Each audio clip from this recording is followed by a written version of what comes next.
First, watching the game, I'm sure you didn't have as much invested as I did. Still, having said that, what a game. Yeah. What a game. And more importantly, watching that game, you saw the 49ers struggle to run the ball. I mean, Deebo Samuel was really the most explosive runner. He got 3.7 average yards per carry. So they were struggling in that area, still kept it close. They were playing their 49ers style of football. Close game, gritty game, 17-7. And then you saw Sean McVay's face on the sideline kind of change. Like, here we go again. You saw it last 6, he's lost to Kyle Shanahan. It felt like it was going to be 7, and you know what happened. Jimmy G, obviously at the end, turnover, but before that, Jimmy G wasn't playing too bad. I mean, he had a couple close picks, but same with Stafford. I forgot the DB for San Fran, or it was a safety that dropped the pick that could have changed the tide of the game, but also Matthew Stafford had a drop pass, almost connected with, can't pronounce this, good luck pronouncing his name, Skronik for that, like, what was it, like 40-yard touchdown. But yeah, the game was entertaining as itself. I mean, I saw Matthew Stafford come out Cam Akers. Sony Michel was getting 1.6 yards per carry. Cam Akers 3.7. The run game hasn't been able to get going. But OBJ over 100 yards, Cooper Kupp over 100 yards. This is why you sign those guys. Von Miller, those guys all made plays. And yes, you say what you want about the Rams and Jared Goff and compare the teams, but this team defensively, although they have more talent, they've been worse statistically. So Stafford walked in with a statistically worse defense, a statistically worse run game, and look what he's done with it. I mean, Odell, no one's seen this side of Odell since Eli Manning. That's the truth. I mean, Baker, he works well with veteran quarterbacks, and Stafford elevated his teammates once again, and you saw it. Jimmy G, the interception to really close the game out, and it all started, I think, with that Aaron Donald, pep talk he had in the huddle, called all the defensive players around, gave his speech.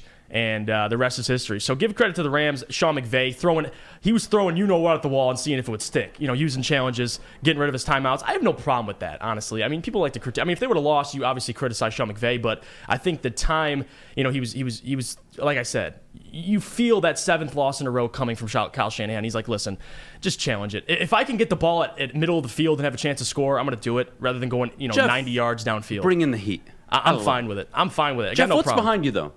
That's something new. I believe the studio got a rewrapping. It looks beautiful. And a big shout out and a thank you to Planet Fitness for not only sponsoring the studio, but being a part of the Woodward Sports Network. Can't thank you enough. Please put the shot on, Jeff. Look at that. Look at the logo. I mean, beautiful job. Thank you to Sticker Genius, by the way, for doing the job. Hell of a job they did. Unbelievable. But here we are. Maddie, it's Monday. You're getting a ton of compliments, by the way, in the chat. Your shades are amazing this morning. You couldn't have nailed it any better. Seriously. So proud of you. It. Like, we have some next level shades in here. Now mine, I know what you're thinking. Wow, Adam's balling. You're exactly right. And you're right, I am. You're damn right I am. Yeah. Do you want to know how much these cost? Should I flex on people this morning? You should have came in with Cartier. Yes, you should have came with Cartiers, dude, like Cade. Let me tell you how much these cost. $19.99 at the 7-Eleven. Oh, my God. Jokes aside. Whew. Let me tell you. The Rams had lost 6 straight, Jeff. Yeah. Everything was lined up in theory for the Rams to win. Yeah. History was on their side. Oh, they lost the last 6. Can they get over the hump? Et cetera, et cetera. But I've got to say, the way that game played out is exactly how I thought it would. I had the final score being 21-20. It ended up being 20-17, even lower than I expected. I picked a field goal win. But we both had a field goal game. Yeah. Well, I had a 1-point game, but you had a field goal game, and that's what it turned out to be, man. Mm-hmm. That was a damn good game of football. And we'll get to the Bengals-Chiefs later. But just for this moment, can we stop?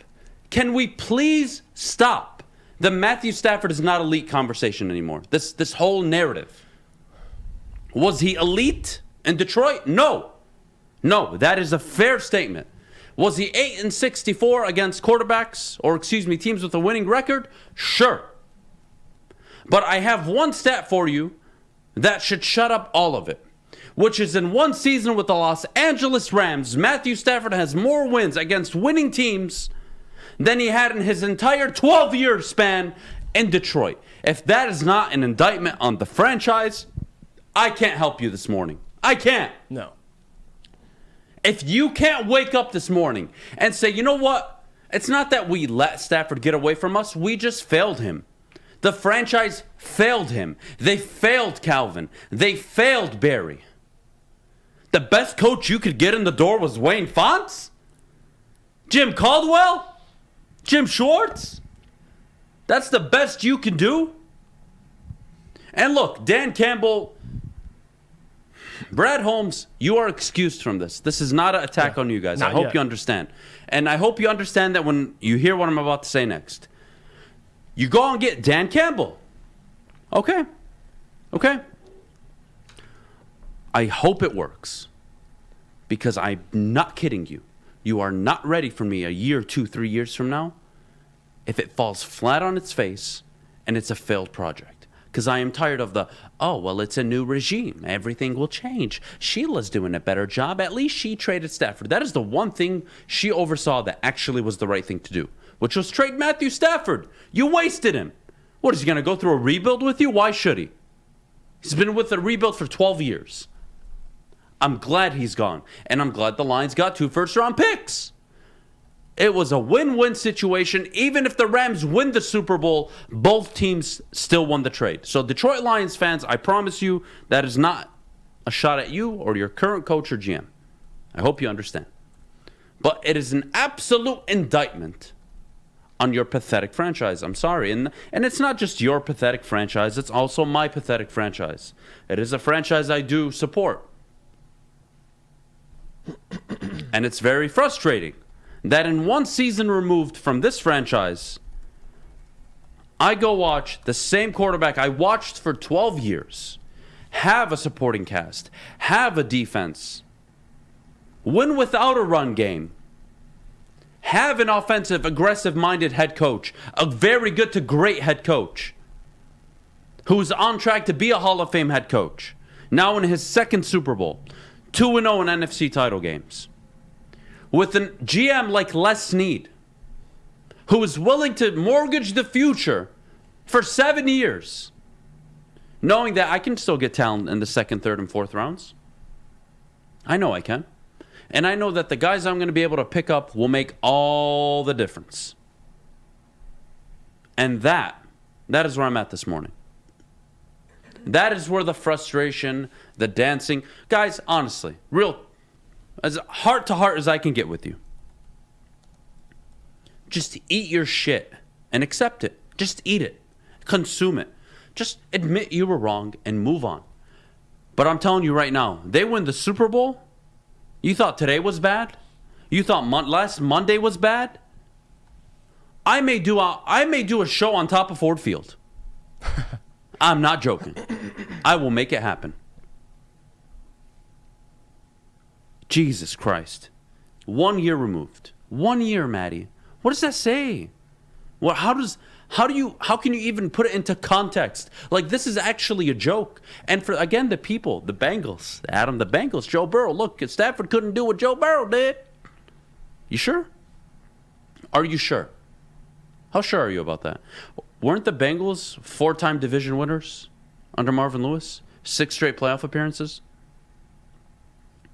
Look, they may be quote-unquote cheap, and they may have had that reputation all those years, but they get Zach Taylor. They suck for 2 years. They lose the quarterback year 2. He comes back year 3. They invest in the defense. They invest in the defensive front at the line of scrimmage.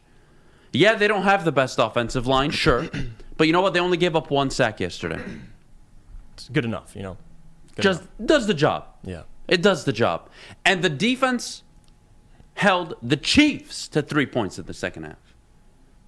That's not the Lions. Stop comparing. Oh, well, if the Bengals can do it, so can we. If the Lions can do it, or excuse me, the Browns can do it, so can we. Look at her. I love Zach Taylor, man.